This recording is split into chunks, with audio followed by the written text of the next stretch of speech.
सूखी घास को क्या कहा जाता है? हे कहा जाता है। अब हम देखने वाले हैं अच्छे हे की पहचान। किसकी पहचान देखने वाले हैं? अच्छे हे की पहचान। मतलब अच्छा सूखा चारा कैसा होना चाहिए? अच्छा सूखा चारा कैसा होना चाहिए?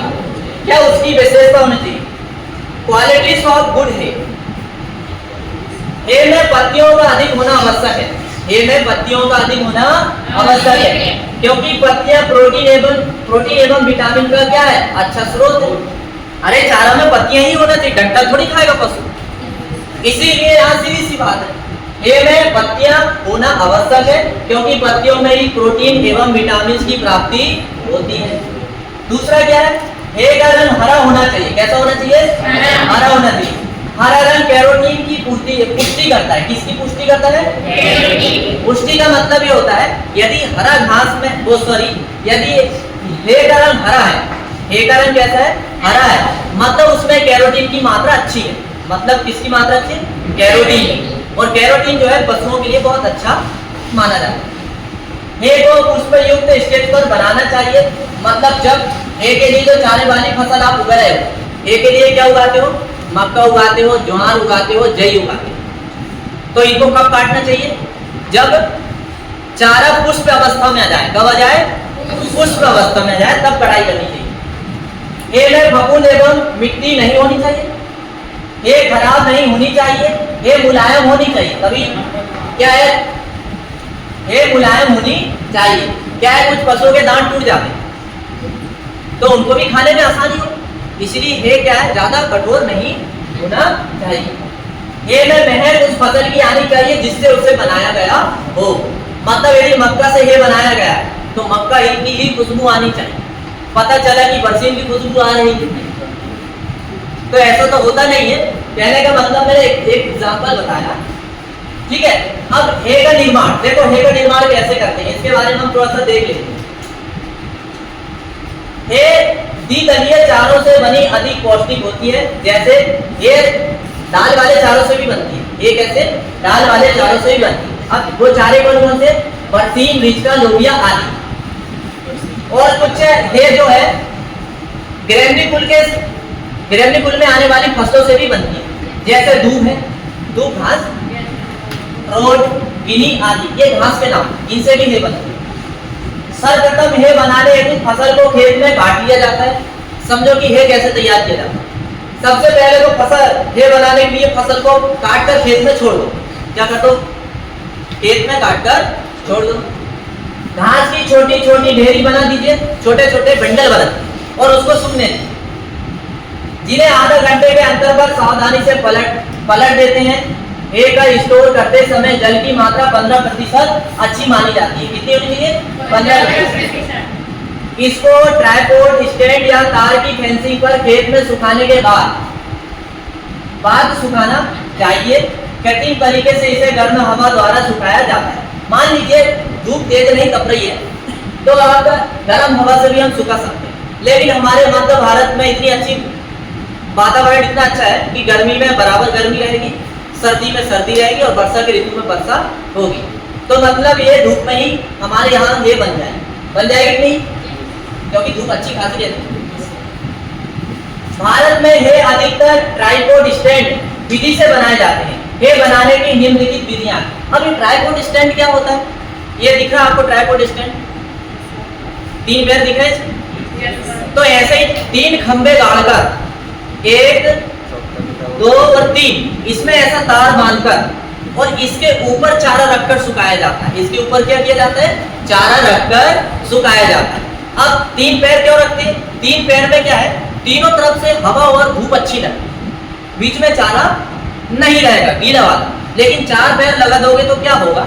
4 पैर में ऐसा विधि अपनाकर आप सुखाओगे तो उसमें क्या, जो बीच का जो भाग है ना, उसमें ठीक से हवा और धूप नहीं लग पाएगी। इसलिए 3 खंबे गड़ाकर उसमें फेंसिंग बांधकर उसके ऊपर चारा रखकर क्या है? सुखाया जाता है। और ऐसी विधि क्या कहलाती है? ट्राइपॉड स्टैंड विधि कहलाती है। क्या कहलाती है? ट्राइपॉड स्टैंड विधि। समझ गए? अब कोई नीचे दी है, देखो, त्रिकोणीय विधि। इसे कौन सी विधि कहते हैं? त्रिकोणीय विधि। और इंग्लिश में ट्राइपॉड स्टैंड मेथड। क्या कहते हैं? इंग्लिश में ट्राइपॉड स्टैंड मेथड। अब सुनना क्या, इस विधि में लंबी लंबी तथा पतली पतली 3 बल्लियां से एक त्रिगुड़िया बनाते हैं, मतलब ऐसा त्रिकोण बनाकर उसमें तार बांध देते हैं ऐसा। इनका ऊपरी सिरा 3 बल्लियों के सिरे से मिलाकर नुकीला सा बनाया जाता है।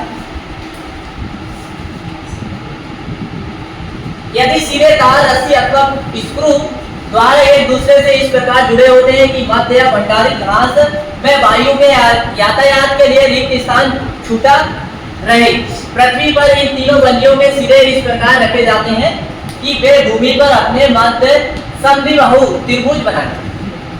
देखने में ऐसा लगेगा कि समद्विबाहु त्रिभुज बनेगा। क्या बन गया? समद्विबाहु त्रिभुज बन गया। अब इस त्रिगुड़िया पर घास जमा की जाती है। एक साथ सुखाने के लिए कभी कभी बांस की सहायता से पलटना पड़ता है। पहली विधि समझ में आई? त्रिगुड़िया विधि समझ में आई? 3 बल्ली गड़ा देते हैं और उनमें तार बांधते हैं और फिर उनमें चारा टिका देते हैं, जिससे क्या है, चारा सूखता है। अब ये फार्म बाड़ विधि है, बहुत सरल विधि। फार्म बाड़ विधि बहुत सरल विधि है। इसमें क्या काम करोगे आप? इस विधि में चारे को खींचे कटीले तार पर डालकर सुखाते हैं। भंडारण में रखने से पूर्व 1 या 2 बार पलटकर सुखाते हैं। मतलब फार्म में जो बाड़ लगाते नहीं, फेंसिंग, तो फेंसिंग में ऐसा चारा टिका देते। जैसे दीवार की जगह मान लो फेंसिंग है, तो यहाँ पर ऐसा चारा टिका देंगे तो इधर से भी हवा लगेगी, धूप लगेगी, तो चारा सूखकर क्या हो जाएगा, तैयार। और फिर उसको इकट्ठा करके आप ले जाके एक जगह रख दो। इसे क्या बोलेंगे? फार्म बाड़ विधि। क्या बोलेंगे? फार्म बाड़ विधि। अब पृथ्वी विधि। पृथ्वी विधि में तो आपको पता ही है, चारा काटो और सीधा भूमि में सूखने दो। चारा काटो और सीधा भूमि में सूखने दो। ये विधि कौन सी कहलाएगी? पृथ्वी विधि। कौन सी विधि कहलाएगी? पृथ्वी विधि। समझेंगे ये बात? अब देखेंगे हे बनाने के आवश्यक दिशा निर्देश। हे बनाते समय किन किन बातों का ध्यान रखना चाहिए? हे बनाते समय किन किन बातों का ध्यान रखना चाहिए, ये बहुत आवश्यक है। तो सबसे पहले तो देखो, हे बनाने के लिए उच्च प्रोटीन तथा कैल्शियम युक्त चारे का उपयोग करना चाहिए। और उच्च प्रोटीन और कैल्शियम युक्त चारे कौन से हैं? बरसीम और लूसर। देखो यहाँ पर नाम दिए, बरसीम, लूसर, लोबिया, सोयाबीन, जई, सूडान घास आदि। समझ गए ये चारे? फिर इसके बाद में और यहाँ पर दिए कुछ बातें। घासें पतली ठोक, पहला निर्देश तो वो है बरसीम। ये बनाने के लिए प्रोटीन व कैल्शियम युक्त चारे का उपयोग करना चाहिए। जैसे लूसन है, बरसीम है, जई है, ऐसे चारे आप लगाइए ये बनाने के लिए। दूसरा पॉइंट क्या है? घास कैसी होनी चाहिए? पतले, खोखले तने वाले तथा अधिक पत्तियों वाले होना चाहिए। अधिक पत्ती वाली घास रहेंगे तो पशु खाना पसंद करेंगे, है कि नहीं? कहने का मतलब ये हुआ कि हे बनाने के लिए जो चारा का उपयोग किया जाता है उसमें पत्ती अधिक होना चाहिए। हे बनाने में प्रयुक्त फसलों को फूल आते समय काटना चाहिए। कब काटना चाहिए? फूल आते समय। कटी हुई घास को खेत में तब तक सुखाना चाहिए जब तक उसमें 60 से 65% शुष्क पदार्थ न रह जाए। मतलब 60 से 65% को सूखना चाहिए। सूख के मतलब कड़क ना हो जाए। और नमी कितनी बचेगी? 10 से 15। नमी कितनी बचेगी? 10 से 15। यदि नमी 10 से 15 बची, समझ लीजिए कि अब आपका हे तैयार है। ये बनाते समय चारे को शीघ्र सुखाना चाहिए जिससे उसमें उपस्थित तत्वों की न्यूनतम हानि हो। चारे फफूंद रहित होना चाहिए, इस बात का विशेष ध्यान रहे। चारे कैसे होने चाहिए? फफूंद रहित। फफूंद रहित होंगे तो क्या होगा? पशु से अच्छे से नहीं खाएगा। क्या होगा? पशु अच्छे से नहीं खाएगा। अब देखो, अभी तो आपने देखे कि हे बनाते समय किन किन बातों का ध्यान रखना चाहिए, यही बात देखे। अब हम क्या देखेंगे? हे बनाते समय मतलब हे से कुछ नुकसान भी है, जैसे बरसीम में कुछ नुकसान हो रहा था नहीं, हानि। इसी प्रकार हे बनाते समय जब हम धूप में चारा को सुखाते हैं तो कुछ पोषक तत्व खराब हो जाते हैं चारे के। कुछ पोषक तत्व चारे के क्या हो जाते हैं? खराब, जब हम धूप में सुखाते हैं। तो क्या क्या होते हैं यहाँ पर देखते हैं। सबसे पहले पत्तियों को झड़ने से आने। अब हम यदि धूप में चारा को सुखाएंगे तो बहुत सारी पत्ती झड़ जाती है, झड़ती नहीं। और पत्तियों में क्या पाया जाता है? प्रोटीन। क्या पाया जाता है? प्रोटीन। तो यदि पत्तियां झड़ेगी तो प्रोटीन की क्या हो जाएगी? कमी हो जाएगी। तो वही बात है। तो पत्तियों झड़ने से हे चारे में प्रोटीन की कमी हो जाती है। पत्ती झड़ने से ये चारे में किसकी कमी हो जाती है? प्रोटीन की कमी हो जाती है। होती है कि नहीं? पत्तियों से क्या मिलता है? प्रोटीन मिलता है। पत्ती से क्या मिलता है? प्रोटीन। विटामिन की हानि, किसकी हानि? विटामिन की हानि। अब विटामिन की हानि कैसी होती है? देखो, यदि पेड़ पौधों की पत्तियां हरी हैं, यदि पेड़ पौधों की पत्तियां हरी है, तो हरी किसका संकेत है? क्लोरोफिल का। किसका संकेत है? क्लोरोफिल का, कैरोटीन का। और क्लोरोफिल कैरोटीन है। यदि पेड़ पौधों की पत्तियां हरा है तो विटामिन ए प्रचुर मात्रा में मिलेगा। कौन सा विटामिन? ए प्रचुर मात्रा में मिलेगा। लेकिन हम धूप में सुखाते हैं तो हरे तो पत्ते रहते ही नहीं है, तो विटामिन ए की क्या हो जाती है? कमी हो जाती है। विटामिन ए की क्या हो जाती है? कमी। ये विटामिन की कमी समझ में आएगी? हे घास में पत्तियों को सुखाने से विटामिन ए की कमी हो जाती है। किड़वन द्वारा हानि, रिसाव द्वारा हानि। रिसाव द्वारा हानि का मतलब यह होता है, मान लीजिए जिस स्थान पर आपने ये चारा को रखी और नीचे से यदि थोड़ी सी नमी आ जाए भूमि से, तो नीचे का चारा क्या हो जाएगा? खराब हो जाएगा। रिसाव मतलब नमी का चारे में आना। रिसाव मतलब नमी का चारे में आना, या तो बरसात का पानी चारे के ढेर में समा जाना, या तो बरसात का पानी चारे के ढेर में समा जाना। ऐसी हानि क्या कहलाती है? रिसाव द्वारा हानि कहलाती है। देखो वही यहाँ लिखा है, हे संचय या संग्रह वाले स्थानों पर यदि वर्षा होती है तो बहुत से पोषक तत्व हे से बहकर बाहर चले जाते हैं। ये में नमी प्रवेश करने से किड़वन, किड़वन मतलब सड़ाने की क्रिया, किड़वन मतलब सड़ाने की क्रिया अधिक होती है तथा पोषक तत्व की हानि भी अधिक होती है। अब हे के प्रकार क्या देखेंगे? अब हे के प्रकार, हे के प्रकार देखो क्या कौन कौन सी, मतलब हे कौन कौन से चारे से बनती है? फली वाली है, बिना फली वाले चारे वाली है। मतलब फसलों के आधार पर यहाँ पर हे का वर्गीकरण किया गया है। अब देखो फली वाली फसल की है, किसकी है? फली वाली फसल की है।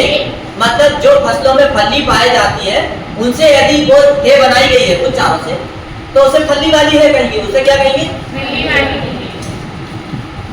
यहाँ है मटर, बरसीन, मिर्चा, लोबिया आदि फसलों से बनी होती है। यहाँ उत्तम किस्म की है, इसमें निम्नलिखित गुण पाए जाते हैं। अब देखो ये फली वाली है, कौन कौन से गुण पाए जाते हैं? अब फली वाली है मतलब प्रोटीन वाली, फली है, फली वाली है मतलब कैसी? प्रोटीन वाली। फली वाली फसलों में क्या पाया जाता है? सबसे ज्यादा प्रोटीन पाया जाता है। क्या पाया जाता है? प्रोटीन। फली वाली फसल समझ पा रहे हैं आप लोग?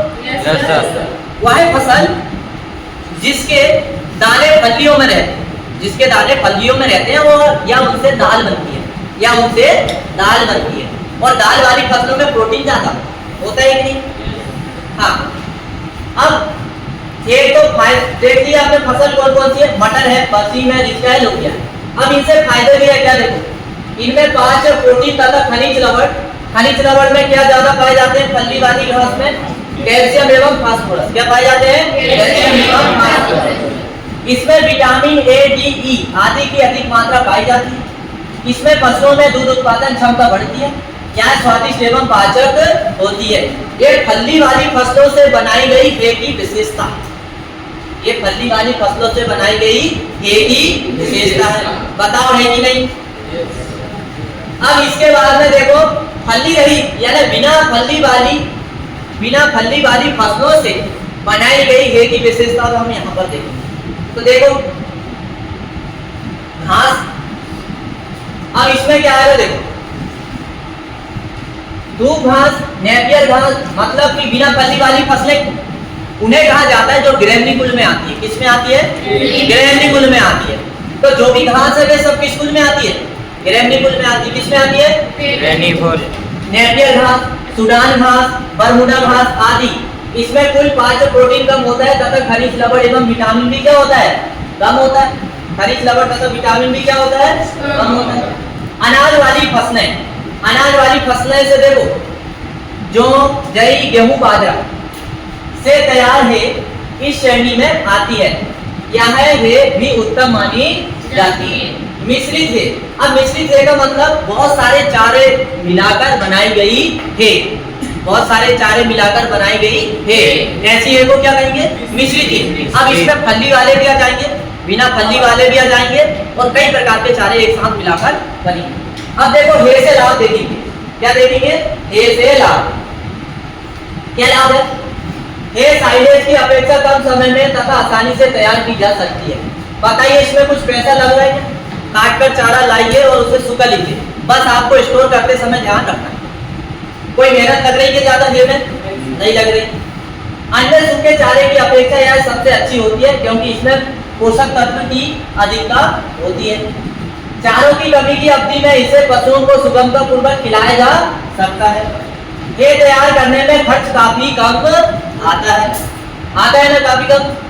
अब कुछ कमियां भी है, ऐसी नहीं है, कुछ कमियां भी है। इसकी कमी क्या है? देखो, साइलेज की अपेक्षा हे में पांच एवं पोषक तत्व की कमी होती है क्योंकि यह एक ऐसा चारा रहता है जो सूखा रहता है। कैसा चारा रहता है?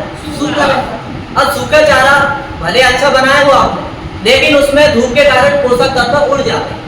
उसमें पोषक तत्व धूप के कारण क्या होते हैं? उड़ जाते हैं। तो साइलेज की अपेक्षा हे में पोषक तत्व की कमी पाया जाता है। आप ऐसा लिख सकते हैं, साइलेज की अपेक्षा हे में पोषक तत्व की कमी पाई जाती है। क्या है? साइलेज की अपेक्षा कम स्वादिष्ट होती है तथा पशु इसे कम खाना पसंद करते हैं क्योंकि सूखी घास होती है। क्या होती है? सूखी घास। हे तैयार करते समय साइलेज की अपेक्षा पोषक तत्वों की अधिक हानि होती है। हे के खराब होने, सड़ने, फफूंद लगने एवं जलने की संभावना अधिक रहती है क्योंकि ये सूखा चारा रहता है। कहीं से भी थोड़ी सी चिंगारी लगी और पूरा चारा भस्म। इसीलिए इसमें जलने की संभावना भी रहती है। खराब मौसम में हे बनाना कठिन है। क्यों है कठिन खराब मौसम में हे? अरे हे सूखा चारा है, धूप निकलेगी तब तो चारा बनाओ, कैसे बनाओ? आगी जला के। तो बस यहाँ पर हमारा अध्याय 2 समाप्त हो जाता है। अध्याय 2 हमने खत्म कर लिए। अब हमारी जब क्लास होगी तो अध्याय 3 की होगी।